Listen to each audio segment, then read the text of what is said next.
Hello, welcome to the Geekly. My name is Jules. I'm Leks. Let's start with War of the Worlds, which has the unenviable job of following his Dark Materials on a Sunday night on the BBC. What did you make of this show? It was underwhelming, I think. Like, based on the trailers, I was really excited about the show. It looked really cool and really interesting, and a version of the War of the Worlds that we haven't really seen before, because usually when they do the War of the Worlds, they modernize it, as in the Tom Cruise film, which was not so great. Whereas in this case, it's, early 20th century, contemporaneous to when the novel was written, but the aliens are like super high tech and definitely 21st century adaptations. So that combination of historical setting with like really modern tech, I found interesting. I thought it was going to be really exciting, but the show was really just kind of boring. Do you know what made me a bit confused? I also thought that would be a great contrast, 21st century tech. I think this is set in like 1900 something, Edwardian England. I thought that these people would look at these alien spaceships and be absolutely floored, like shocked. They couldn't understand what they were actually seeing. They were so incredibly blasé about it. Nobody had like a dissonant moment where they were like, what the fuck is going on here? Like, I have no idea how to process this. Yeah. It was kind of like, they could have been in any time setting seeing these things and running away screaming. Even the fact that like this giant meteor, two giant meteors flew in before the aliens kind of made their appearance, people were kind of blasé about that as well. Like, oh yeah, meteors just fall in Surrey all the time, which doesn't happen. Yeah, I just think this felt dated. This felt like it was from 10 years ago. It almost feels unfair to judge it on a show where we talk about things like Watchmen, where we talk about things like The Mandalorian, where we're going to talk about things like his Dark Materials. We're in a golden age of TV right now, and these shows are changing the rules. They're narrowing the gap between film and TV. And this just felt so Doctor Who. It's kind of like if aliens showed up in Downton Abbey. Yeah. Like, it's quintessential BBC English TV drama. It's got the cast that you see in every sort of BBC drama. It's a great cast. Like, there's several people they popped up and I was like, oh wow, that's this so-and-so's in it. It doesn't really push the envelope any at all. It's very safe, very kind of mundane, very slow. Yeah, I would say that's a fairly good description of it. Downton Abbey with aliens. It made me think of things like Good Omens, which I know you liked more than me, which felt like a very British apocalypse, very small in stakes as well, or something like The World's End, which was another kind of apocalypse thing. I just think we need something a bit grander. The world has moved on from these kind of adaptations. There needs to be more in every sense. I wasn't even that bothered by some of the performances. I recognised a lot of the people, two from Poldark. I think Rafe Spall, who was also in The World's End. Rupert Graves, Robert Carlyle. Robert Carlyle was the one I was trying to remember. Loved him in The Beach. Yeah, the world has moved on and left this behind, I think. They should have just come out with more of a punch. They spent an awful lot of time hinting and alluding to the two main characters being pariahs, and because he's like run off and left his wife for this younger woman. That got a lot of screen time. It did, and I was watching it and I was just thinking, do we need this?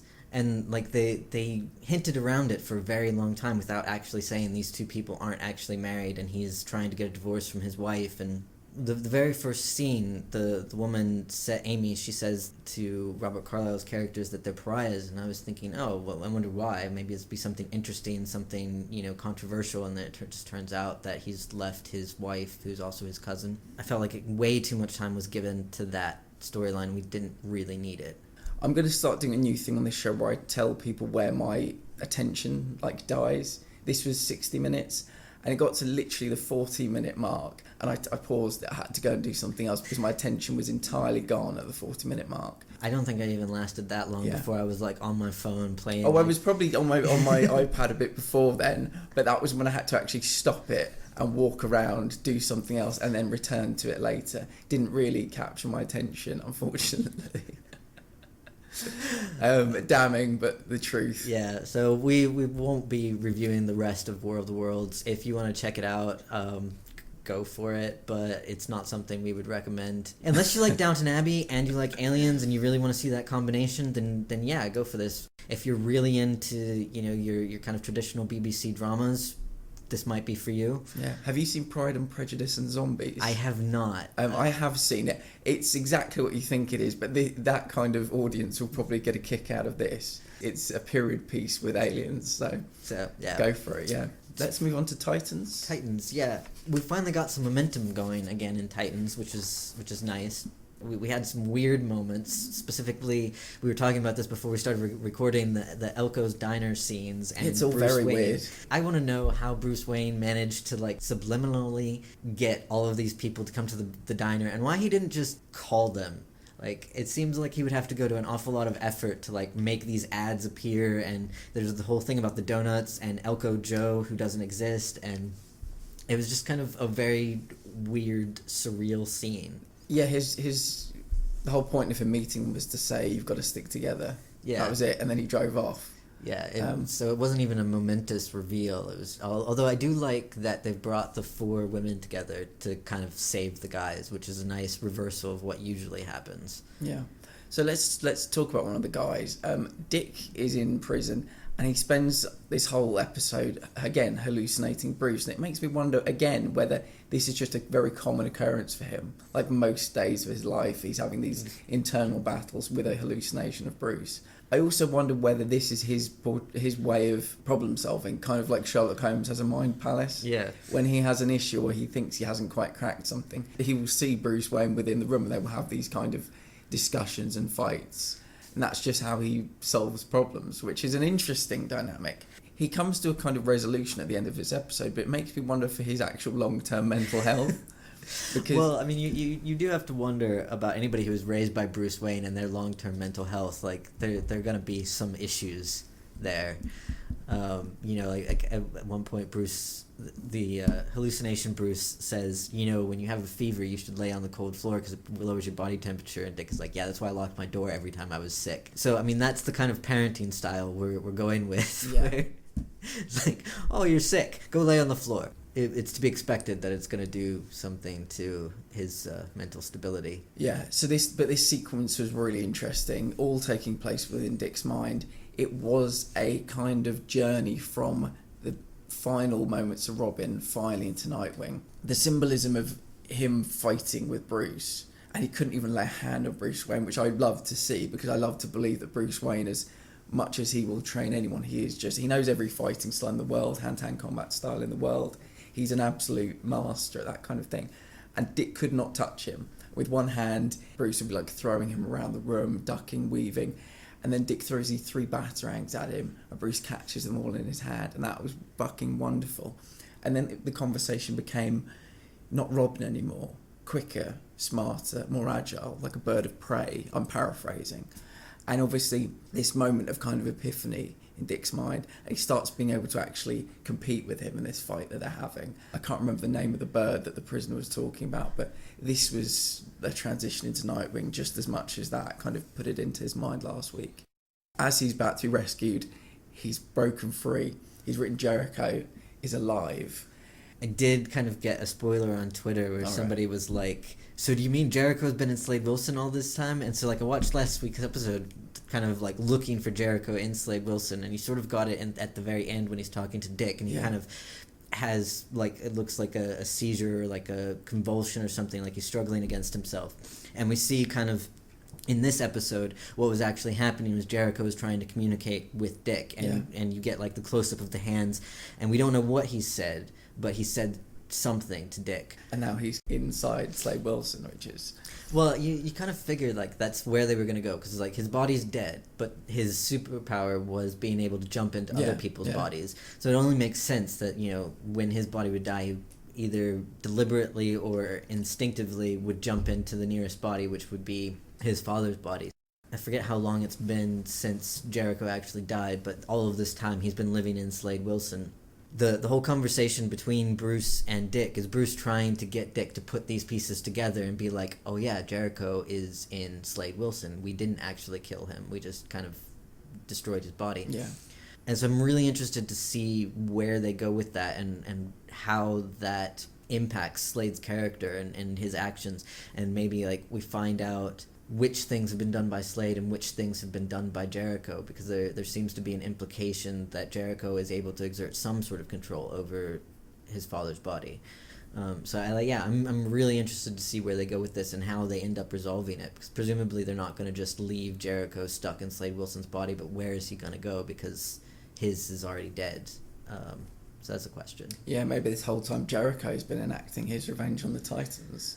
Well, I mean, that's the question. It's like, has he been exacting his revenge on the Titans? And, you know, the conversation that Dick had with Slade Wilson in Adeline's house, like, was that Jericho or was that Slade Wilson? Like, who is he talking to? Yeah. Who is actually angry at him? Are they both angry at him?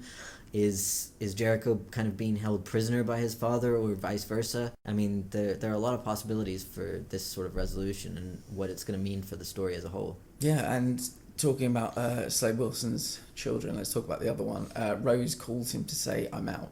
Yeah. So presumably this whole time she has been trying to, like, sow seeds of discord or whatever. We don't exactly know what her role in the scheme was, but we know she's decided, presumably because of Jason, that she doesn't want to be involved anymore. And she makes a point of saying, you can't do anything to stop me. So it also makes me wonder how he got her to agree to do this, if he was holding something over her head or, you know, threatening her in some way, and exactly how that's changed. Or maybe she wanted to go along with it as well. Maybe she always knew that the Titans were responsible for Jericho's death and wanted some sort of revenge on him, and as she spent more time with him, she's kind of realized that it's not so clear cut. Yeah. Do you have any thoughts on Gar becoming a weapon for Cadmus? I found the brain surgery scenes really, really, like, squirmy and uncomfortable. It made me think of Agents of S.H.I.E.L.D. with Coulson back in, like, season 1. Yeah, it wasn't great, was it? No, it wasn't. And, I mean, obviously they're going to turn him into some sort of weapon, and presumably they're going to set that weapon loose on the Titans at some point. I mean, we only have 2 episodes left, so the question is whether or not Gar will be resolved by the end of this season, or if it's something that's going to carry over into next season. This episode, again, made me feel there are too many characters. And it just made me feel like, as good as everything is and as beautiful as everything is, it's just still, I find it quite muddled at times. I just wish they'd have come to this decision and this resolution a few episodes ago, and they had this clarity of mind, what the plan was. And they're all unified in one location, and they knew who the enemy was, and they were going to take them down. But there are so many pieces scattered across the board still. Yeah, 2 episodes to resolve it all. They probably will, but it'll feel rushed, or it'll feel convenient to some extent. Or, I mean, they may do a thing like they did with last season, where the proper season 2 finale actually happens at the beginning of season 3. Enjoying it? Yeah, I mean, I always enjoy Titans, even when I question their decisions. I mean, each episode in itself is enjoyable, fun to watch. The characters are compelling. It looks great. Just sometimes viewing the pieces as part of a whole, I wonder why they make the decisions they make. Yeah, I like how moody it is. I like how stylized it is. But on a kind of creation level, they let me down. Let's shift over to The Mandalorian. What were your thoughts on The Mandalorian this week? I love Baby Yoda. They are going to sell 1 million Yeah, I mean, Baby Yoda toys before Christmas if they're being made. Be like, if they're not being made, somebody is a fucking idiot. Yeah. But yeah, Baby Yoda is just, like, captivating. Puppetry over CGI was absolutely the correct decision. Would you say so? Oh, definitely. Yeah. Definitely. I think that's always kind of been the strength of Star Wars, is while they do use CGI, they don't rely on it entirely. And they do an awful lot with prosthetics and with puppets. And it maintains the sort of original trilogy's atmosphere and feel to it. Rustic. Yeah, kind of the rustic thing. And I've always enjoyed the Henson style puppets. Like, I mean, I see them in something as fresh and new and polished as The Mandalorian, and it doesn't take away from the effect at all. It seems very natural and part of the world. It's weird, but seeing the fur on Baby Yoda makes all the difference. I don't remember Yoda in the films that clearly, but it was like a gelatinous blob sometimes. He looked shiny rather than hairy at times, I think. I really prefer this, the puppetry. I love the look. And the storyline, I mean, his or her kind of actions throughout this episode were really interesting. You know, eating the frog was just the most adorable thing I've ever seen. There must be like a team of people, like marionetting Yoda around it. It just looks absolutely fantastic. I really like the theme tune of this and the title sequences, which we didn't talk about last time. I think it really helps to make this a really beautiful package. Last week I thought it was just too light. And although you convinced me that Star Wars is never going to be dark, I think this had an absence of light, this episode, rather than more darkness. And so I think tonally it worked a lot better for me. There weren't people cracking wise, as they would say in 1940s Hollywood films. Cuteness of Yoda, that's allowed. Like, that's a thing that can exist that doesn't make something comedic. But I think this was far closer to where I want it to be. Probably would want it a little bit more dark, a bit more Werner Herzog, wouldn't it hurt? But this was much closer tonally to what I originally thought it would be, and I enjoyed it far more than episode 1. What did you make of the episode in general? I mean, in general, like, I enjoyed it. I mean, I enjoyed the first episode as well. I thought I didn't have the complaints that you did with the first episode. I was pretty much sold on it. I do think, you know, the second episode it's a bit smoother. The show's kind of really finding its feet now. We comment a lot on how, like, the pilot episodes of a lot of shows, there are teething problems, and they're sort of trying to figure out where they're going to go, and the pilot isn't always the best representation of what the show's going to be. But I think they're really hitting their stride in episode 2. The inclusion of Baby Yoda, they've done it in just the right way. Anytime you introduce a child or a baby and somebody like a character like the Mandalorian, you have the potential to have really sort of absurdly comic scenes, and they didn't do that. Baby Yoda was just kind of there. I wish they would tell us what species Yoda was so that we could stop calling him Baby Yoda, but I'm waiting for it to be announced that Yoda is a Yoda. I mean, did you have any issues with the episode? No, I mean, I'm what are you making of the running time as well? I like the running time. It's just long enough that it leaves me wanting more, and it's really easy, you know, if you're busy and whatever, and you don't necessarily have the time to sit down and commit to an hour-long show, because a lot of people don't. You know, I think this one was like 28 minutes long, not counting the credit sequences, and you know, it's an enjoyable show for the whole 28 minutes. There isn't any extra filler bit in there. It's, you know, you have your whole story, you get it down, you get through it in 28 minutes, and you leave your audience wanting more, and I think that's a good way to go. Yeah, and I really liked the storyline. I liked what happened. The Jawa from, you know, I know yeah, them from, I mean, that was great. Yeah, back in the day. Them having, like, gone through his ship, taken everything, and the chase sequence on their huge, big vehicle, I don't know what it's called, was really entertaining. A little bit of Indiana Jones in there, a little bit of Mad Max in there.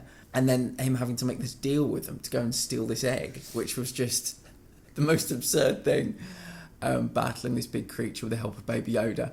And I thought the Jawa were going to take this egg, raise it, hatch it, the animal would sort of grow, and they would be its masters, and he or she would become the Jawa's like main weapon. Like, they would unleash this thing on their enemies, which would be hilarious. I would love to see that. But no, they just cracked it open and like ate the yolk straight out the egg. I thought they were gonna do some sort of like weird religious worshipping of the egg. The way they kept like shouting the word for egg over and over again, I thought it was going to be something like that. I didn't expect them to eat it. I was a bit grossed out that the egg was hairy. Yeah. That really bugged me.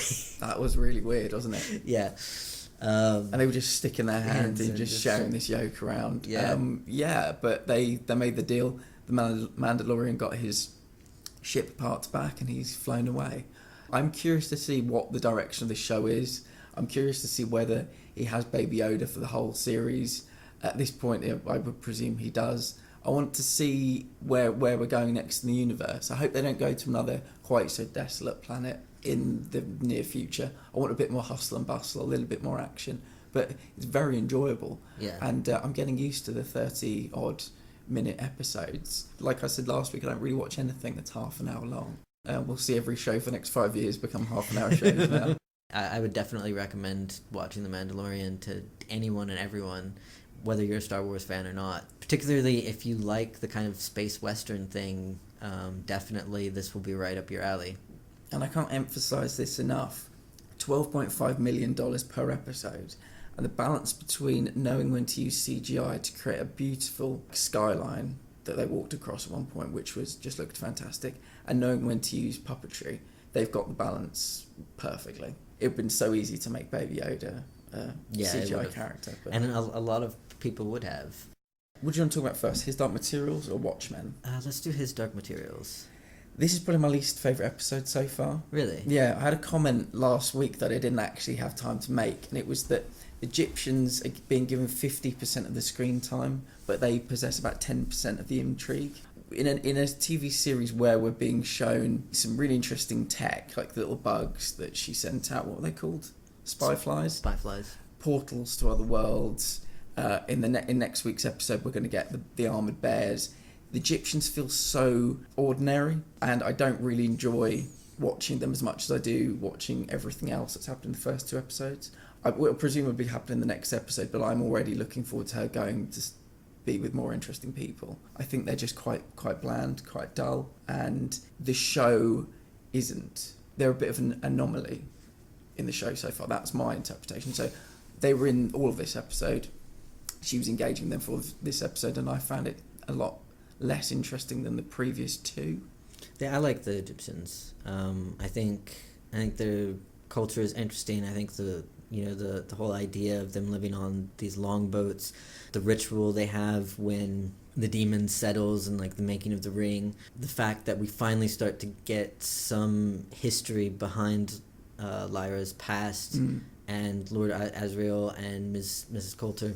We find out that she's Lyra's mother in this episode. Yeah, I find them really interesting. I really like their society. I think I prefer the Egyptians and Jordan College to the scenes in Miss Coulter's apartment. For me, the Egyptians and the stuff at Jordan College felt more fantasy, more kind of, we are in a different world where that isn't, like, it's similar to ours but not quite the same. I mean, part of that may be that, like, with the Egyptians you see a lot more demons than you do in other scenes, which is a criticism the show has gotten, is that there aren't as many demons as the audience would like to see. And I mean, it's a fair enough complaint, but you can see why they don't do it, because if they animated a demon for every single person who was on screen in every single scene, that would take a lot of time and money.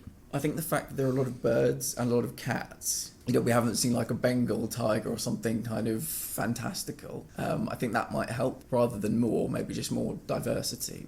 See, I would take Jordan College and the airships over Egyptians and kind of like the narrowboats. So I agree with you, I really like Jordan College.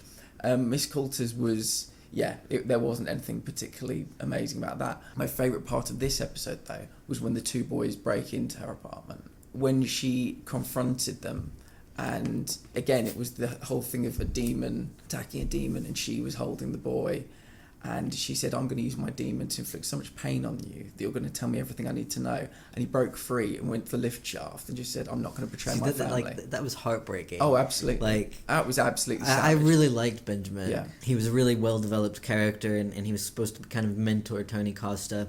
Yeah, he just seemed like a really interesting person. I was looking forward to seeing more of him, and then he just, like, drops himself down the elevator shaft, and the moment when his demon disappears, it was like the snap in Avengers, wasn't it? They turned to dust immediately, and the monkey just sort of like reaches out and tries to like touch these glistening bits. I mean, it was such a great, it was such an emotional punch, wasn't it? And that was the high point, I think, of the whole episode.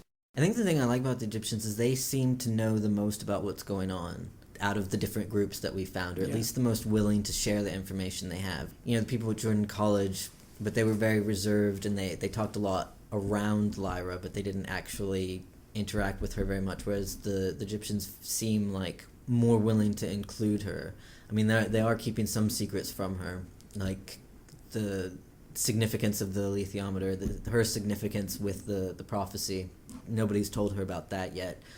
Ma Costa obviously told her that Ms. Coulter is her mother, and the kind of history of her birth. And I thought that was kind of a neat connection, that Ma Costa had actually been Lyra's nurse to begin with, and it sort of explained why Father Cora mentioned as well, you may not know us, but we've known you since you were born. Yeah. So it explains a bit like why they're interested in her and why she's significant to them, and presumably as we learn more about the prophecy, we'll learn more about why she's so significant to them. Yeah. The thing that really intrigued me is that they are all sailing north now. Yeah, everybody's heading north now. Yeah, they're all going to converge, and they're heading for somewhere called Trollescent to talk to the witches, which sounds amazing. Lord Asriel's up there, Yorick Bernisson's up there. That's going to kind of... The gobblers are taking the children up there. So... Yeah, it's going to be an interesting episode 4, which I'm really looking forward to. I think it's still a strong series. It was a decent episode. I enjoyed it more than you did. I think flying machines, demons, and alethiometers, and it just felt a bit boring, just being on narrowboats. And as friendly as they all are, I guess I'm just looking forward to witches and armored bears and portals and stuff like that. I said it's my least favourite so far, but it's still a very high standard that every episode is setting. And like I said, War of the Worlds was on the back of this. Such a terrible spot for any TV show to go into. It really especially a drama, especially something that's trying to get the exact same audience, because it can only feel less good. Yeah, I mean, his Dark Materials is so rich. And I mean, part of it is the source material. The source material is excellent. But what they've done with the source material is just, you know, I think about the way it looks and the way the world feels, and there's so much to it, and there's so much meat on the bone. But then you go to the War of the Worlds, and it feels so thin. Yeah. Yeah, there's really no comparison. So I think that's a plus. Yeah, everybody should be watching this show. Definitely. Let's round it out by talking about Watchmen. A lot happened in this episode. A lot did happen. I mean, I sort of feel like everything, like every episode of Watchmen, like a lot of stuff happens, and you're just kind of like along for the ride. This was very centered on Wade, also known as Looking Glass, which I kind of enjoyed because he's been sort of a background character so far, but a very curious background character. And we sort of find out a bit more about his past and his history, and it kind of explains why he is the way he is. We find out that he was in New Jersey in 1985. And he used to be a Mormon missionary. Yeah, and a Jehovah's Witness. Oh, right, okay, and somebody stole all his clothes in 1985. And so he was in this house of mirrors, which protected him from the squid's psychic blast or something. If you don't know the significance of 1985, that evening is where the graphic novel ends, when the squid appears in New York. And, yeah, he's lived his life in fear ever since, apparently. His cap's aligned with silver foil, but it's not silver foil. It's like this like weird silver stretchy material. Yeah, because he's been living in fear that this might happen again. We meet a new character this week, and she's a member of the 7th Cavalry. You get the feeling that they've been watching Wade for quite a while because they know his alternate identity. They know Angela Abar's alternate identity. They want her off the board for some reason, and they kind of like task him with doing that, and he does. What did you make of the senator being the leader of the 7th Cavalry? Like, did you see that coming, or...? I mean, he was shady. I don't know, I didn't have too many thoughts about the senator, to be completely honest with you. I haven't found him to be that interesting a character until this week. I was surprised that it was the senator. Yeah. I didn't even recognize his voice on the mask until Wade was addressed him as senator. I just thought he was, you know, your typical shady politician type of guy, like kind of smarmy, can be charismatic, but, you know, is really just out for himself and looking for the next photo op. Even when he said that, like, he would kill her whole fucking family, he said it kind of like with a smile and this like really easy, pleasant southern drawl, and it was just kind of like, wow, this guy's not what I expected him to be. And then he played in the video, and so after living in fear for 30 years of another kind of interdimensional attack, he finds out that it was a big con. It was a hoax that Vate did to kill millions to save billions. I think that was what his rationale was in the graphic novel. I mean, that would just completely fuck your whole worldview. You have this hugely traumatic event happen to you, and then you find out that it wasn't what you thought it was. The psychic blast still happened. All of those people still got killed. We don't exactly know how Vate made this happen, but he was obviously quite pleased with himself that it did happen. Speaking of Vate, we kind of get a bit of a clue as to where he is at the moment. Was it like a moon of Saturn or something? I think a moon of Jupiter. Yeah. So he seems to be enclosed in this dome that has an atmosphere. He's aware of its limitations, and he's been firing Mr. Phillips and Miss Crookshanks through it to test like the strength of this catapult. And so finally, he's deemed that today is the day that he goes on his flight, goes through it, and I just love that he built this SOS message with their corpses saying "save me." Just an insane sequence of events. I have no idea how that's going to resolve itself. I don't either, but I'm enjoying this immensely. Like, I think back to the first episode, and I was just kind of like, what the fuck is this? Why is it even in here? I'm not that fussed about it. But the more we see about what he's doing, the more I want more, and I want to see like how it, like, he's becoming a really interesting character. He's so fucking bizarre and quirky. Do you think he's been put into this kind of exile by Dr. Manhattan? Because he's saying "save me." Rather, I thought it might have been like a self-imposed exile at one point, but I think he needs saving. Dr. Manhattan's probably the most likely culprit for who imprisoned him, just by the fact that he is on a moon of Jupiter. Yeah. I don't know who else would be able to do that, Yeah. and anybody else who would be able to do that would probably also be running the satellites, so probably Dr. Manhattan put him there. Angela, the pills that she was investigating are called nostalgia. This is such a cool idea. Oh, so good. It's like So It's good. absolutely amazing. They're basically memories in pill form, and if you take them, you gain these encapsulated memories. But they have caused psychosis. They have called psychosis, but then like right before she gets arrested, Angela just downs the whole Yeah. bottle. So I imagine like next episode we're gonna have a few kind of trippy scenes of her processing memories and maybe going a bit batshit. But hopefully we should be getting some insight into her grandfather's history, what happened in Tulsa in the early 1900s, how it connects to Judd, whether or not he really did kill Judd or somebody else did. I'm really looking forward to the next episode. Yeah, like you said, great concept. After the, I love that she bugged the cactus. Laurie bugged the cactus. I love the line, like, I'm FBI, we bug shit. Yeah, yeah. And she was like dragged out of there, but first necking all those pills. That's going to be really interesting to see how that resolves itself. Final question. 7th Cavalry, who have been portrayed as kind of country bumpkins, are experimenting with portals. Do you have any idea what they are going to be doing with these portals? I presume that they're trying to prove that the squid thing was a hoax by doing these tests with the interdimensional portals. It's really odd because, as you said, they've been portrayed as like these country bumpkins, as these like very kind of hardcore racists. And I don't know if we're supposed to be like coming around to their side, or if they're going to do a switch where like, oh yeah, we're not really as bad as we think we are and the police are actually the bad guys, or if there's going to be some kind of both sides are kind of sketchy and in a gray area, which is probably the most likely given the Watchmen brand. There aren't really any sort of genuine good guys in Watchmen. I just wonder if all those people in the 7th Cavalry might be Presumably leaders in their field, and it's a bit of a double bluff. I mean, presumably, since they are doing experiments with this like very high-tech piece of equipment, they can't just be country bumpkins that don't know anything. Like, there have to be members of the group that do have like specialized knowledge and skills. Yeah, I'm looking forward to finding out more about 7th Cavalry and potentially why they chose Wade to do this. I mean, was it because he had the experience with the squid? Because they seem to know an awful lot about him. Yeah. Which also brings up the questions how they found out so much about him. Like, do they have people on the police force? I mean, obviously they have the senator. That was my interpretation, yeah. He just told them everything. I can't remember when he visited whether they were masks up or masks down. I think they were masks up, because at the funeral he made some comment to Angela and she said, well, I'm not a police officer anymore. So they were even supposed to be keeping their identity secret from the senator, and he was kind of like, yeah, sure, wink wink, nudge nudge. But yeah. Do you think it was Judd? If Judd and the senator were working together, obviously they would be sharing information about their respective teams, and presumably the senator will have given up a few members of the 7th Cavalry. Judd would have covered up a few things for the 7th Cavalry. I think that's probably about it for this week. You can find us on all the social media things. We're on Patreon, Facebook, Twitter. We have a website, geeknerdpod.com. If you're on Podchaser, look us up at the Geekly and drop us a review. It would be really super awesome of you. And yeah, we'll see you next week. See you next week.